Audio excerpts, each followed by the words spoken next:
Il-Pulizija tinsab f'ġirja kontra l-ħin biex tistabbilixxi l-fatti dwar l-aħħar żviluppi li seħħu fl-investigazzjonijiet dwar il-qtil ta' Daphne Caruana Galizia.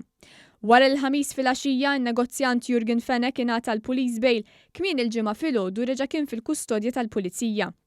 Fil-lejl ta' bejn il-ħamis u l-ġimgħa Fenech inħareġ mill-Kwartieri Ġenerali tal-Pulizija u ttieħed mill-investigaturi lejn il-Marina ta' Portomaso fejn saru tfittxijiet fuq il-jott li kien arrestat fuqu. Dan wara l-4 filgħodu kien interċettat f'nofs ta' baħar minn uffiċjali tal-Forzi Armati Maltin. U mifhum li Fenech ingħata l-police bail ftit sigħat biss qabel ma kien se jiskadi l-perjodu ta' 48 siegħa li seta' jinżamm arrestat. Il-ħamis filgħodu Yorgen Fenech der ma' assess mill-Pulizija fuq il-jott li għandu fil-Marina ta' Portomaso fejn l-investigaturi Maltin għamlu sigħa twala b'bord jistħarġu l-każ.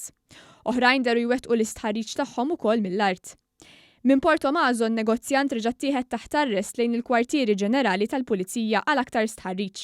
Intant matul il-jum is-suspettat middleman bejn il-mandant u l-eżekuturi fil-qtil ta' Caruana Galizia iddaħħal l-isptar wara li ħassu ma jiflaħx.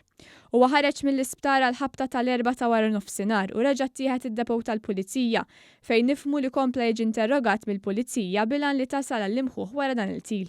Il-middleman talab għal maħfra preżidenzjali għal reati li wettaq fil-passat bil-kundizzjoni li jiżvela informazzjoni dwar il-qtil ta' Caruana Galizia li tista' tiġi korroborata fil-qorti.